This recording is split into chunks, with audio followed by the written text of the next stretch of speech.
바이오스는 생물학적 생명을 뜻합니다. 조에는 영적인 생명을 의미합니다.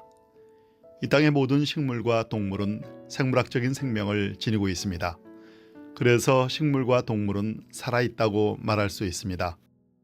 동물 가운데 인간은 살아있을 뿐 아니라 사랑하며 추론합니다. 생물학적 생명은 인간에 이르러 우리가 아는 바 최고 수준에 도달합니다.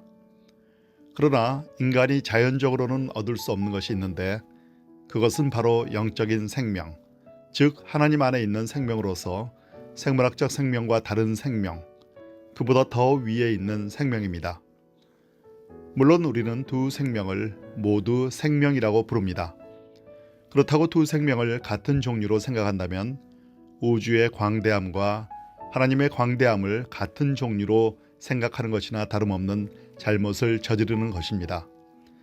사실 생물학적 생명과 영적인 생명 사이에는 너무나 중대한 차이가 있기에 저는 이 두 가지를 각각 다른 이름으로 부르려 합니다.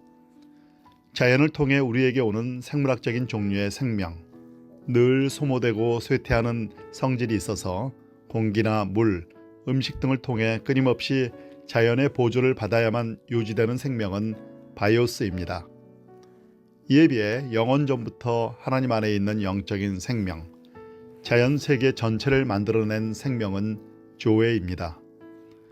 바이오스는 어떤 그림자나 상징처럼 조에를 닮았습니다. 그러나 그 유사성은 사진과 풍경 혹은 조각상과 사람 사이에 나타나는 유사성과 같은 종류의 것입니다. 조각상은 사람의 모양을 하고 있지만 살아있지는 않습니다. 마찬가지로 사람은 하나님의 모양을 하고 있으며 하나님과 비슷한 점이 있지만 하나님의 생명과 똑같은 종류의 생명은 가지고 있지 않습니다. 만드는 것과 낳은 것에는 커다란 차이가 있습니다. 낳는다는 것은 아버지가 된다는 뜻이고 창조한다는 것은 만든다는 뜻입니다. 이 두 단어의 차이는 이런 것입니다. 여러분이 낳은 것은 여러분과 같은 종류에 속한 것입니다. 즉 사람은 사람의 아이를 낳고 비버는 비버 새끼를 낳으며 새는 새 새끼로 부화될 알을 낳습니다. 그러나 여러분이 만드는 것은 여러분과 다른 종류에 속한 것입니다. 즉 새는 둥지를 만들고 비버는 댐을 만들며 사람은 라디오를 만듭니다. 실력 있는 조각가라면 정말 사람과 흡사한 조각상도 만들 수 있을 것입니다. 그렇다 해도 그 조각상이 진짜 사람이 될 수는 없지요. 조각상은 숨을 쉬거나 생각할 수 없습니다. 조각상은 그저 사람과 흡사하게 생겼을 뿐 그것은 살아있는 존재가 아닙니다. 우리가 분명히 알아야 할 사실은 하나님은 하나님을 낳는다는 것입니다. 사람이 사람을 낳듯이 말입니다. 하나님은 하나님을 창조하시지 않습니다. 사람이 사람을 만들 수 없듯이 말입니다. 그렇기 때문에 사람은 그리스도가 하나님의 아들인 것과 같은 의미에서 하나님의 아들이 될 수 없습니다. 사람은 어떤 점에서 하나님을 닮았지만 하나님과 같은 종류에 속한 존재는 아닙니다. 사람은 오히려 하나님의 조각상이나 초상화에 가깝습니다. 그러므로 사람이 바이오스, 즉 생물학적 생명을 가졌다가 조에, 즉 영적인 생명을 갖게 된다는 것은 석상이 진짜 사람으로 변하는 것만큼이나 큰 변화가 아닐 수 없습니다. 그런데 우리가 주 예수 그리스도를 믿고 그분을 진실로 마음 깊숙이 받아들일 때 바이오스가 아닌 조에를 얻을 수 있습니다.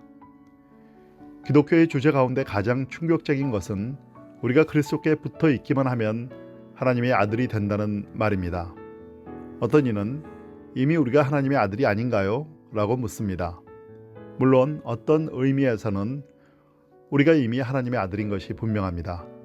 우리를 존재하게 하시고 사랑하시며 돌보신다는 점에서 그는 우리의 아버지 같은 분이지요. 그러나 성경이 하나님의 아들이 된다고 말하는 데에는 틀림없이 무언가 다른 의미가 있습니다. 그리고 그 의미는 우리를 신학의 중심부에 직면시킵니다.